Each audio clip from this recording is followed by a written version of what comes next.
कि यहाँ पर डेली चार्ट पे डिस्ट्रीब्यूशन पैटर्न बन रहा है। और आप देखो कि किस तरह से यहाँ पर देखिए कैंडल्स जो है, एक चीज और देखिए यहाँ पर बहुत सारे बेरिश कैंडल्स आपको दिखाई दे रहे हैं, बहुत सारे विक्स दिखाई दे रहे हैं, प्राइस बार बार ऊपर जाने की कोशिश कर रही है, ऊपर नहीं जा रही है। और यहाँ पर आप देखो ठीक तरह से देखो फ्रेंड्स कि जितने भी रेड कैंडल्स हैं उनमें वॉल्यूम्स बहुत ज्यादा है, ग्रीन वॉल्यूम्स बहुत कम है। इसका मतलब इस बेस के अंदर जो है ना सेलर्स ज्यादा मौजूद है, क्योंकि ग्रीन कैंडल्स तो दिख रही नहीं है, ज्यादातर रेड कैंडल्स दिख रहे हैं, तो सेलिंग जो है यहाँ पर बहुत स्ट्रॉन्ग है। और फाइनली देखिए डिस्ट्रीब्यूशन एरिया से प्राइस छूटती है और यहाँ पर जो है एक लोअर टॉप लोअर बॉटम का फॉर्मेशन होता है, जो कि यहां पर ये कंफर्मेशन का सिग्नल होता है कि भाई यहां पर जो है वो प्राइस जो है डिस्ट्रीब्यूट हो गई, यहां पर जो प्राइस जो है वो चेंज हो गई है, यहां पर ट्रेंड जो है चेंज हो गया है और ये जो डिस्ट्रीब्यूशन है वो कंफर्म हो गया कि ये जो है डिस्ट्रीब्यूशन एरिया है, राइट। और जैसे मैंने आपको कहा कि ये जो डिस्ट्रीब्यूशन एरिया है कुछ दिनों से कुछ जल्दी, जनरली अगर हम डेली की बात करते हैं तो 20 to 30 डेज या 20 to 30 सेशन होता है इस डिस्ट्रीब्यूशन एरिया का काम। अच्छा, हम ये कंफर्मेशन का क्यों वेट कर रहे हैं फ्रेंड्स, क्योंकि जरूरी नहीं है कि डिस्ट्रीब्यूशन हो, ये तो साइडवेज मूव भी हो सकता है। जब तक हमें ये तो देखिए बहुत बहुत इंपॉर्टेंट है,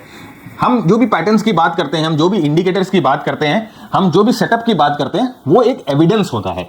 और जब तक हमें प्राइस उस एविडेंस को कंफर्म नहीं करेगी वो हम उस पर भरोसा नहीं करेंगे। ये तो कल को मुड़ के ऐसे ऊपर की तरफ भी तो जा सकता है, हो सकता है ये रीएक्यूमुलेशन एरिया हो। अब रीएक्यूमुलेशन एरिया क्या होता है, देखिए फ्रेंड्स वापस अब देखिए बहुत बेसिक जो है ट्रेंड की एनालिसिस होती है, ये ट्रेंड की एनालिसिस की क्लैरिटी आपको होनी चाहिए, ये तो बेसिक चीज है, राइट। जब मतलब कि अगर हम एबीसीडी सीखते हैं ना, किंडरगार्टन में एबीसीडी सीखते हैं, तो ये एबीसीडी है ट्रेंड की एनालिसिस। देखिए रीएक्यूमुलेशन कई बार ऐसे होता है,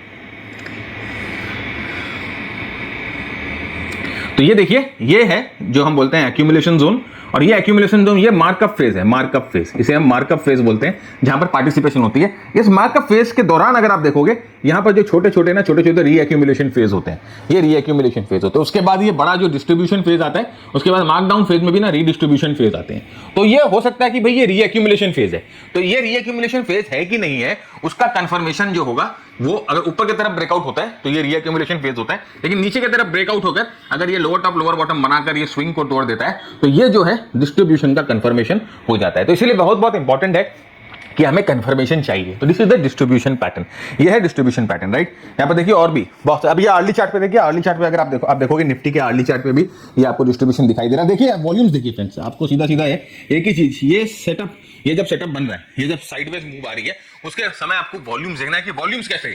और यहाँ पर आप देखोगे वॉल्यूम जो है, आप देखो रेड वॉल्यूम ज्यादा दिखाई दे रही है, ग्रीन वॉल्यूम दिखाई नहीं दे रही है। जब सेलिंग आ रही है तो वॉल्यूम स्पाइक हो रही है, और जब ये एक्यूमुलेशन, जब ये बाइंग आ रही है तो किसी भी तरह की वॉल्यूम स्पाइक नहीं हो रही है। इसका मतलब यहाँ पर सेलर्स ज्यादा है भाई, सीधी सीधी बात है, यहाँ पर सेलर्स जो है वो ज्यादा है, इसीलिए यहाँ पर वॉल्यूम ज्यादा आ रही है रेड कैंडल्स पे। अल्टीमेटली देखिए उसको ब्रेकआउट करता है, देखिए लोअर टॉप लोअर बॉटम का फॉर्मेशन, कंफर्मेशन, और उसके बाद जो है ये डिस्ट्रीब्यूशन जो है कंफर्म हो जाता है।